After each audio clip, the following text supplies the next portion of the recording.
Welcome back to Real Estate Today. I'm Elliot Koolik. We're with Gary Schlossberg of National Home Building and Remodeling. And the music you hear in the background is music to Gary's ears, because if he didn't hear that, he'd be very upset, because that means things are being done on his job site. This is a classic example of a neighborhood that was built kind of in the 80s, I guess, right? And what you're starting to see now is a lot of additions and remodeling. And in this particular example, what is going on here, Gary? Well, this is a typical example of what we do and what so many of our clients are doing. This is a second-story addition behind me. This homeowner added a third-car garage and a second story above. Probably more and more popular is the media rooms, the game rooms, and that's what we're doing here. We're adding bedrooms, bathrooms, a media room, a game room. So the house is going to really have it all when it's done. Now, the existing house before they did the addition was how large? And the existing house is about 4,400 square feet. And they're adding another 1,400? About 1,400 and a change. little under 6,000 square feet. Right. And what's kind of nice about a neighborhood, we happen to be in Les Jardins in Boca Raton, and what this neighborhood is known for, aside from the lush landscaping, is they have nice sized lots. And what you're starting to see is, as compared to some of the newer communities, land is at a premium.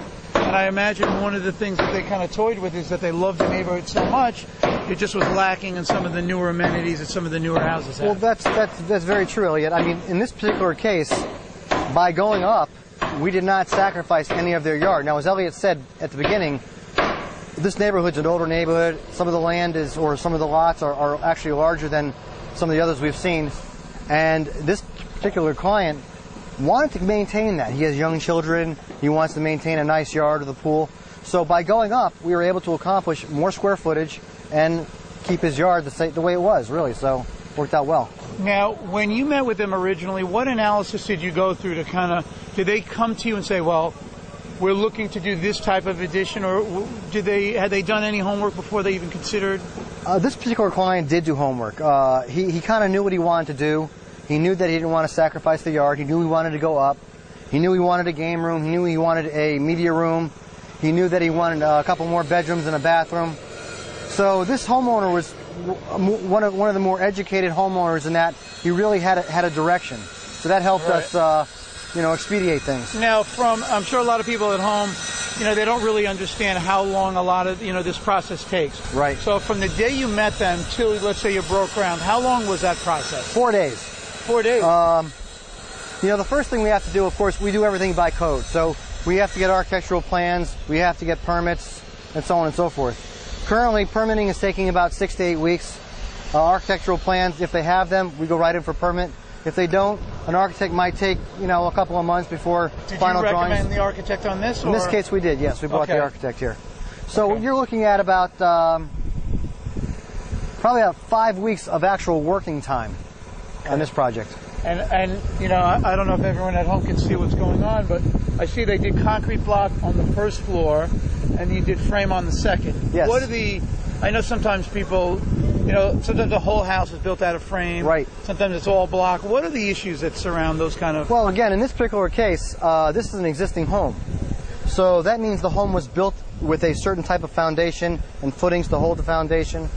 So we're adding a second-story addition to what was a single-story home. So therefore, to lighten up some of the load on the second floor, we went ahead and did a stick frame or a framed wood second-story addition. Now, I know a lot of houses are built concrete block on the first floor and frame on the second. Yes. Obviously, there's no issue with hurricanes as it relates to that versus, let's say, doing block all the way up. I mean... Can you do block all the way up? You can do block all the way up. Again, it's easier to do that with a new home than it is to a remodel, depending upon the existing structure. But as far as the hurricane question, Elliot, quite frankly, the codes have become so strict that whether we do it out of plywood, concrete block, or some other material, we have to adhere to such strict guidelines. It really doesn't make a difference. Now, okay, it's a fair answer. Now, on this house, I noticed that the roof, there's no roof obviously on the addition. Correct. And there's a roof on the existing house. Correct. Do you usually recommend that they replace the whole roof, or can you match the tiles, or what do you typically... Well, in this particular case, it's a great question, because matching existing conditions is one of the most challenging parts of remodeling. when I walk away from a home, I don't want it to look like, oh, I see you added this part on. I want it to look like it was always part of the home. In this particular case, believe it or not, we managed to salvage almost all the roof tiles from the original roof that we took off. It took a long time and more labor and a little more, more expensive to do it, but we carefully took off all the roof tiles, and if we ever walk back to the back of the house, I can show you they're all stacked up. Really? So you think that'll be enough coverage? Well, I think it's going to help. Certainly in the front of the house, where you see it the most, you'll never be able to know the difference. So.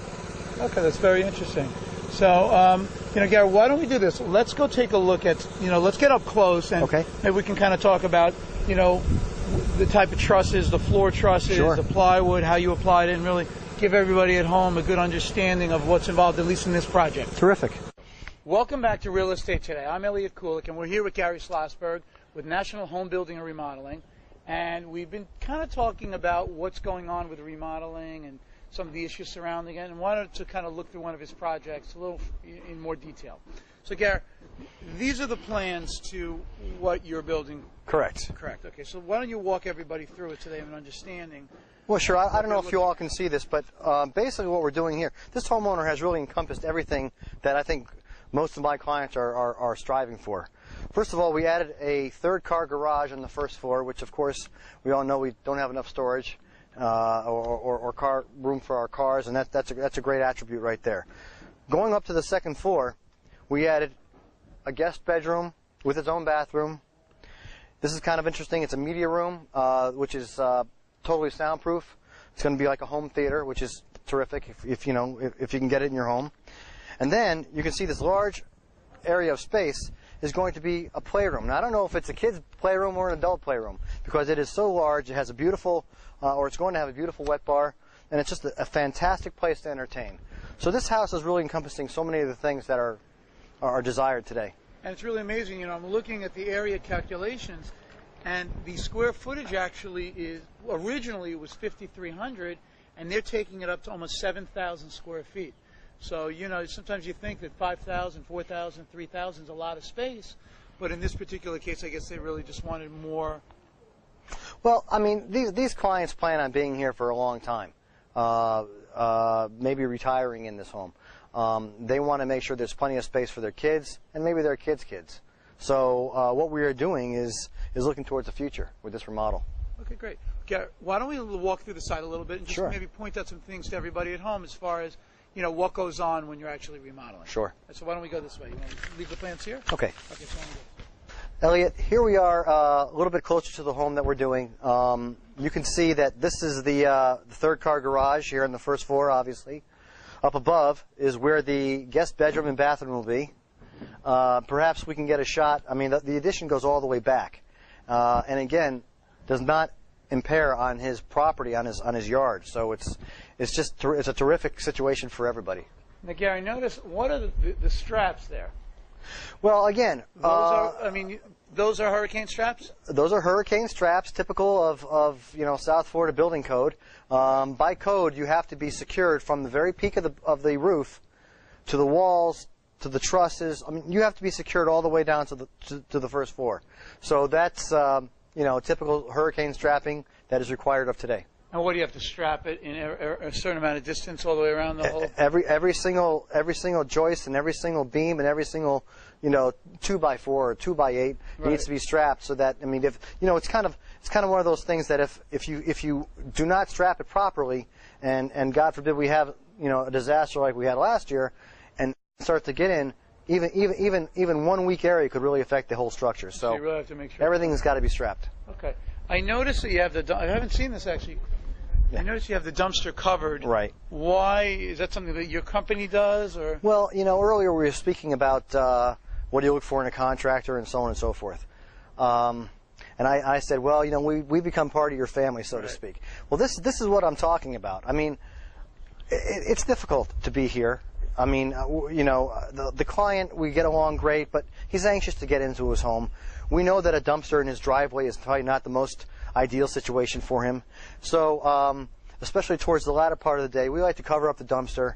First of all, it makes it a little bit less, unsightly, and secondly, it prevents debris from blowing into the neighbors. So, this is something that we try and do every night, and to accommodate the client.